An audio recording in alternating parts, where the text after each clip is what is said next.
you're looking, I think you're looking at me. Just getting out. Hey guys, welcome to my channel, All Things Music. I'm Jeremy Haas. In this video, I'm going to be showing you guys how to dial in your guitar amplifier, like when recording with a microphone, through a microphone. And I'll be using the PV6505 plus 112 combo amp to kind of show you how I like to dial in my amplifier when recording heavy guitars. Okay? Without further ado, let's get started. Woo!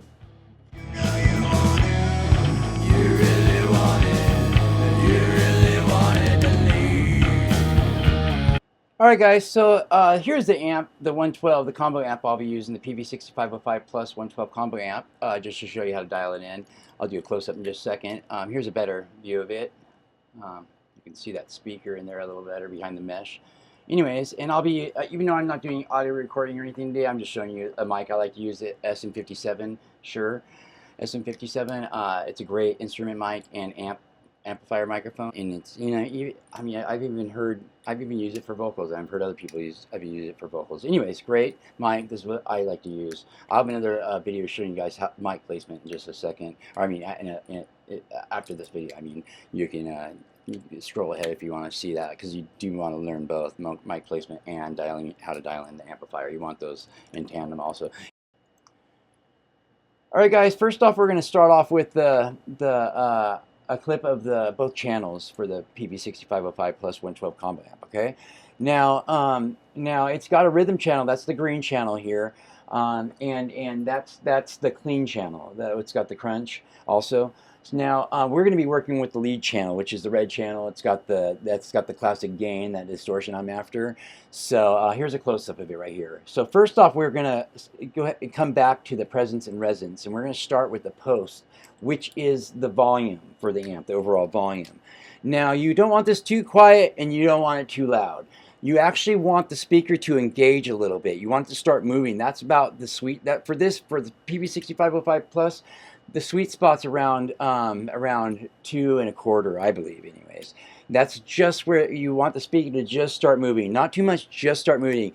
Getting any louder than that, it starts to break apart. And that's okay when you're playing with the whole band and drums and everything, because it's hard, it's hard to distinguish that. But when you're recording and you're using microphones and stuff, you want it to be it's optimal sound, I should say. Optimal is a hard word to find there. As you can see, I was struggling. But yeah, so in 2 1/4 is where it's at for me, anyways. And next is the treble. Treble I like to have around 6.5, 7. Mids around 3.5, and lows around 7, and maybe 7.5 sometimes. But yeah. And we'll come back to the pre, which is the gain there on the right, in just a second, because I gotta really talk to you about that. That's very important. Now we're gonna jump over to the presence and the resonance, okay?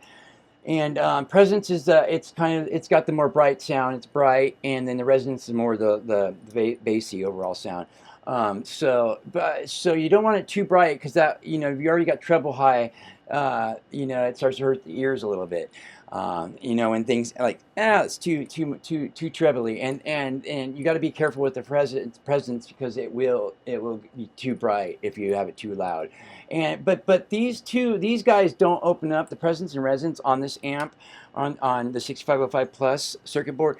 They don't really open up till you get to 7, 8, 9, and 10, and then they open up. It's crazy how long it takes, but when they do, they do. So for recording purposes, I keep mine around 6, 6.5, 7, and the resonance I keep around 7, 8 maybe. So anyways, everyone's a little different, like I said. Everyone's different. But anyways, now we're going to go back to the pre, which is the gain. Now, this is very important to learn. I didn't do this right for a long time, because I didn't understand how this worked.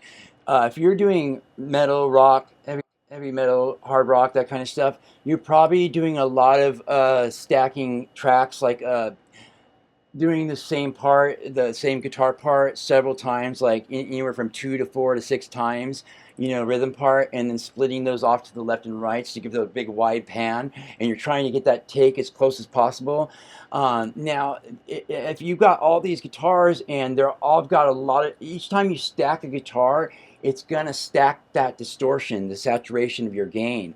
So you want to record your guitars with as low as possible. You can get away with playing that part with as less as you can gain, to get away with still sounding like this it's supposed to sound, but not too saturated, not too much like you would if you're playing live, because once you start stacking those tracks, it's gonna stack that distortion. It's gonna get over, and it's just gonna sound muddy and bad if you have them all turned up really high, like the 8, 9, or 10.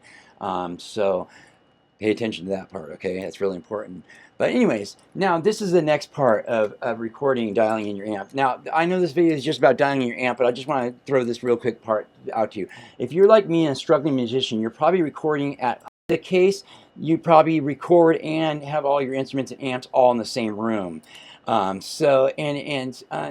if at these volumes, you've got to have earplugs in, or you're going to start losing your hearing, like I have. Okay, and this is the volume you want it at. But if you're recording in the same room, this is almost impossible, even with headphones on. I do it once in a while, but if you have a walk-in closet or a bathrooms close by or something, use that to stick your amp in. Or not your amp. If you've got an amp in a cabinet, which this is even better, if you can afford that, it's good to take your cabinet and stick that in your bathroom or your walk-in closet or your closet or something, and with your microphone, and then have a line out to your amplifier that's in your studio, with your recording DAW and your computer and all that stuff. And then you can, but first off, you want to dial it in the room with your guitar amp loud, so you can hear it like you would play, like you like it when you're playing with your band. And then you want to make sure you dial it in, so it's not too loud later. And then you take that into where you're recording, and from there on, you can dial that in even more after you've got just that basic down, and then you can dial it even more when you just listening through headphones through that microphone only. See what I'm saying? Anyways, but it's really hard if you're a struggling musician and you say you got a family, or you only got one room. It's really, you gotta work with what you got. So there's ways around it. But the most efficient way is having another room to put those speakers in and that microphone to record with. Okay, so I hope it was helpful, guys. Woo. Alright guys, I hope you guys enjoyed the video. I hope you guys learned something. If you guys want to see more videos like this, or anything to do with music, recording, performing, all that good stuff, publishing your music, guitars, bass, vocals, drums, recording DAWs, speaker shootouts, that kind of stuff, unboxing of instruments, musical instruments, and recording equipment, that kind of stuff, please check out my channel, All Things Music. If you guys want to check out a free recording DAW that comes with your iMac, your iPad, and iPhone, and then they all work together in tandem, please check out my channel, All Things GarageBand. It's sick. GarageBand is great. And then when you're ready to upgrade, you can upgrade to Logic Pro. They're both part of the same program, basically. It's unbelievable. Yeah, check out my channel, All Things GarageBand. Now, if you like any of the music you hear throughout any of my videos, that's my band Haas. Please check out my music channel at Jeremy Haas, or you can check out the band Haas on any music platform. And also, another thing is I apologize for my video.